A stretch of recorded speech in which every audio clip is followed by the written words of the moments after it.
feel lucky. I had this pain in my side, so but you had to just trying to, yeah. I thought you were reliving, those days of that kind of crack. I'm present crackings. Cracking, break dancing. Cracking, Thank you. Yeah. Oh, you're like, because I'm like, hey, what's happening? I was just, stretching. I was stretching. Oh, okay. Stretching. This morning I did some, how do you call that exercise? It wasn't crunches. I don't know if you're standing Russian twists. No, you can have standing crunches and then the one that you. Yeah, so I was standing. Probably I've been meaning to start working out again. Maybe you should be motivating and maybe also know. Oh. And I'm a fro. I don't know. Yeah. So usually my routine is I wake up and I go for a 6-kilometer walk. Okay. And then when I come back, depending on how I'm feeling, I would either do some crunches or I'll lift some dumbbells. The drivers and the way they misbehave, walk no, you should like when your baby cry. Have you? But this morning it's because a rough road, okay. The drivers drive. My place is cool, but this morning because of the rain, I just did something in the room. This I don't know how you call it. That kind of stationary jogging thing. It was nice. I really sweated a lot. Did it for like 20 minutes. Lifted some dumbbells as well. Yeah. So. Yeah, it's nice. I felt good. I need to look for my dumbbells. I felt good. I actually after doing it this morning. But when I woke up, I was a bit grumpy. I was slow. But afterwards, it gives you that kick that you need. Yeah. So try it. I can set a reminder and then maybe every morning that because hey, Adwoa, are you up? No, you see when that happens like consistently for a week, yeah. So I've gotten into the flow now. I was actually pissed this morning because it was raining. Yeah, because I was. It's time for me to go. Yeah, I was feeling it. I don't feel lazy since.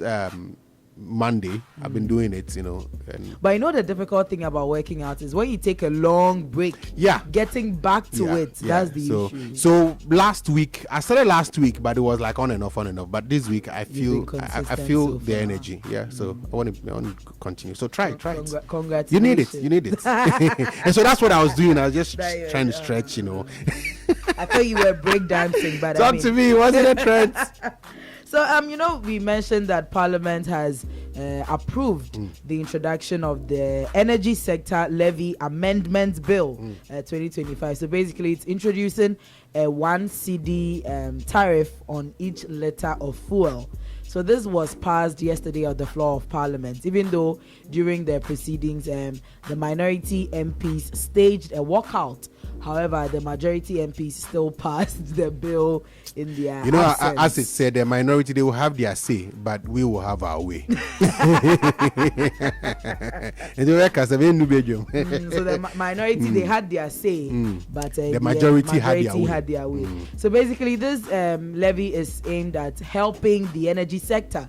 We've been talking about the energy sector so many times. We've been experiencing these power outages, and it all boils down to the fact that and then we've also seen Energy Minister Honorable Abu come out to say that we even have, I think there was a time when he said we had just 2.5 days of power generation and whatnot. So basically the finance minister, that is Honorable KCL Atoforsen, he introduced this bill as a matter of urgency because the energy sector needs support. Now, this bill has been met with a lot of, divided comments on social media, with some people saying that you said you were, you are a government that you are not going to be doing a lot of taxes, but now you are introducing this. And then some people are saying, oh, well, at the end of the day, fuel has been, the fuel prices have been decreasing for a while now. So if they are introducing this levy, it's not really a matter, it's not really something that we should be concerned about.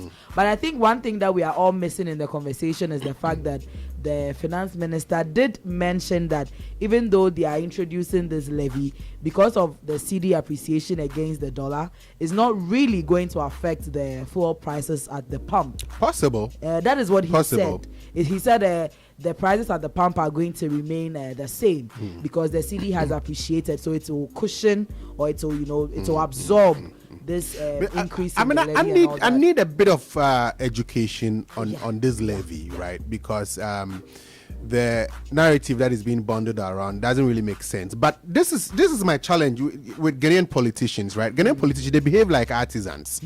Yeah, like you ever work with mechanics, electricians, plumbers, and whatnot?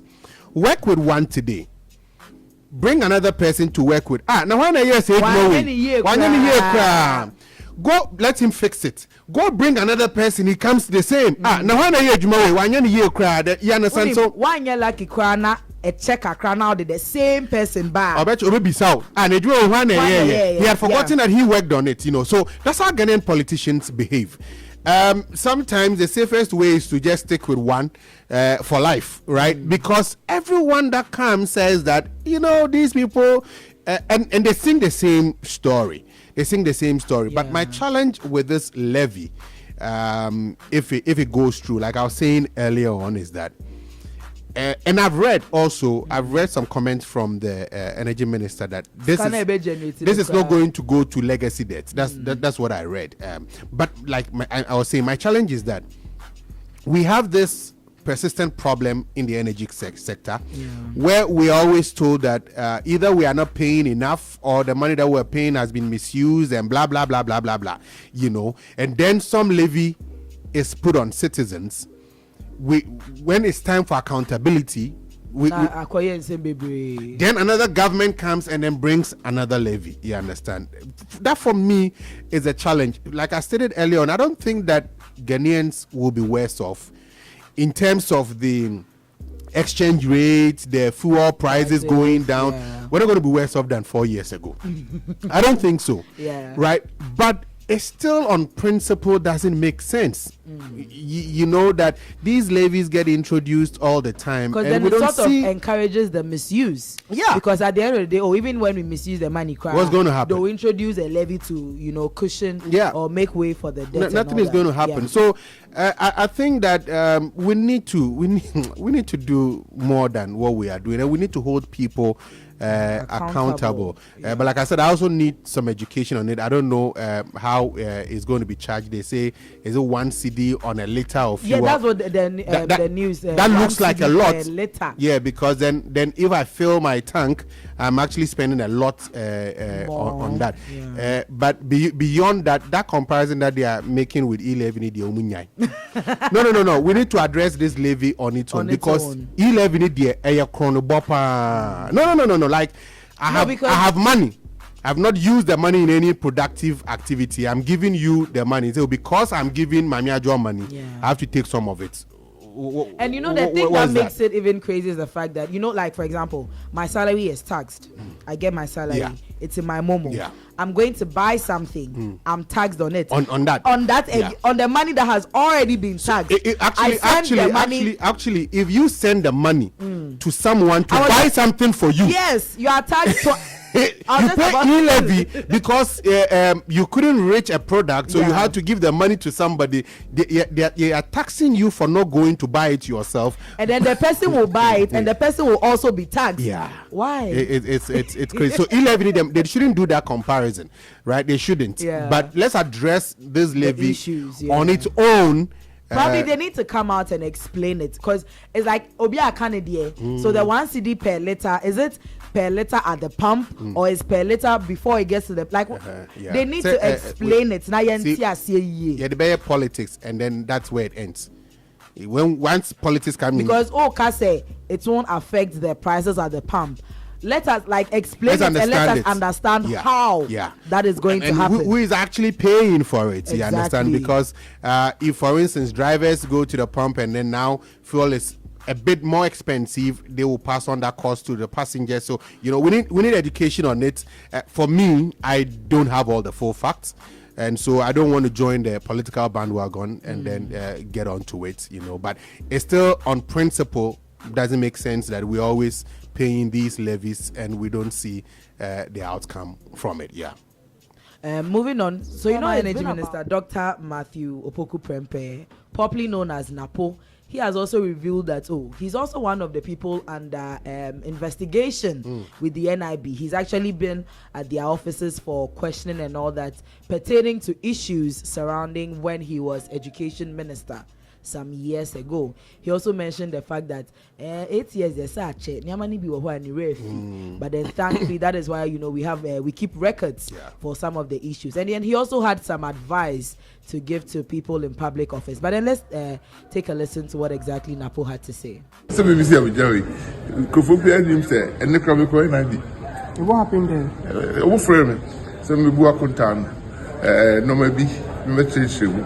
I mean to be kasamen. I call pray no cry. Ene akontempo na wo NIB no me twini about try. Akontempo na obu wo NIB no. Is it about come na wo Ministry of Education and I say no wo Energy Ministry? The Ministry of Education. Oh.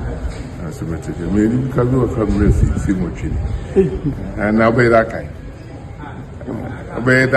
So to be kind say Ministry of Education, the OYE be a few 9. Over Kadia Ned, it's in a work for a catch for Sabi, because Mukipu records. It's the name of the Ebeka. You said, will be a bonnet, and said, what was a call first, and then just what did it. Okay. I was saying, yea, now, it's your more bar for you. I am, I said, Debbie American, I saw the shoe trim, so from until the. Ne and our Bema, it's not only up there. It is only Yamebo no Yabemusia. Oh, you be a no dream, you know, yes. No dream was said, let's have near Bemwa. Neka said, you go up on time, meet me and I mean, so went to me. I did. And then the decay. Yes, you are gonna say a fool, so we go up on time. Na post no cry ya freno into no say ya frewa just go. This was in relation to Chairman Wontimi's issues and stuff. Also, he's actually supposed to report at Ioko today for further questioning, and we are waiting for updates on that one. I mean, regarding to Chairman Wontimi. I mean, these things are normal. You've been given a portfolio, and after a new set of people take over, they have questions on your stewardship. You go and then you explain it. Sometimes it's just a matter of documentation, the narration on certain expenditure heads and all that. So you go there, you explain. If there's nothing wrong, there's nothing wrong. If also you've messed up funds, you have to be dealt with. But this video has also raised that conversation on social media. That doesn't mean that those who were taking Rambo style, as the media likes to use that term, doesn't mean that they were calmly invited and then they failed to show up. So that is why they had to send security personnel to their doorstep. Oh, sometimes they have to show you where power lies. Because they were an Apo can I say, oh, your friend on Wankasa Koyenti, we one kapanka, you name say a friend. And you'll see a child say, be to me. Yeah, it's the pun intended. Come again. Oh no, like where power lies, that power you to me. It's your child say like be to me. Obi I want a master. Okay. I mean sometimes that's just it. And the funny thing is that it doesn't really contribute anything to the investigative process. Like it doesn't make it more effective. A sprinkling of drama. It's just drama. And like I keep saying, they all will do it. It's like we'll show you where power lies. You get a point. So that's it. But it doesn't really, to the ordinary Ghanaian, and in our quest to retrieve money that have been misappropriated and all that, it doesn't add anything to it. I nearly forgot. Napo also said that OSP Sankebeya onkwa brochena one ken enkodi nkomo se ken no ntimi mba nti anka OSP momenko na Amoako. Okaka. Okay, I mean, it's an option if the OSP wants to do it, but I won't advise that.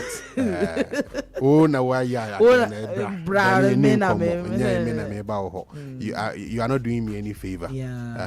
So he has to come. He has to come. He said the whole turn of just at the whole turn. It's almost a surgery, said. But that one is still not been verified. Still not been verified. Yeah, so. You know, I saw this conversation on social media where people actually pulled up the LinkedIn profiles of the supposed doctor who, you know, signed the letter and all that. And interestingly, they are saying that the profile has less than even 50 connections, followers, and then it's like a relatively new profile.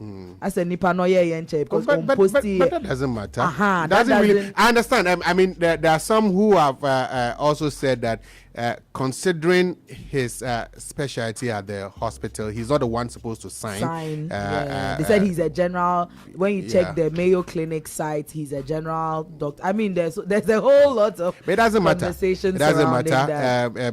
I think that we shouldn't dwell on these things, otherwise the important issues will fall through the cracks. Ken Oforiatta has been invited. He is not well. He just needs to communicate that.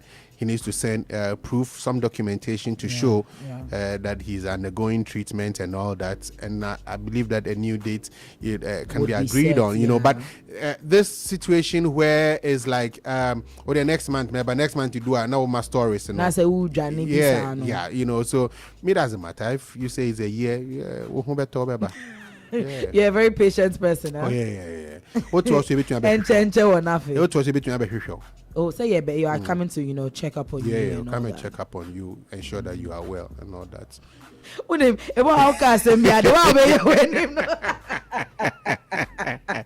but it's a big deal, you know, like no, just check on you. It's like, oh, you're cool. That's fine. But Fufubia would tell us, hey. And